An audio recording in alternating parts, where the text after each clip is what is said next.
Breaking news वादी कैलाश मुमरिद से दे रहे हैं, जहां कल रात शदीद बारिश और जलाबारी ने तबाही मचा दी।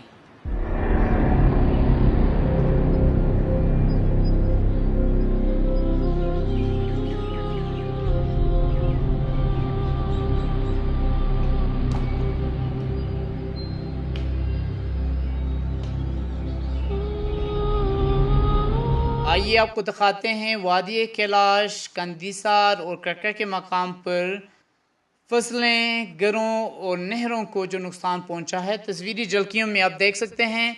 ये खबर आपको वादी कैलाश मुमरिद से दे रहे हैं, जहां कल रात शदीद बारिश और जलाबारी ने तबाही मचा दी।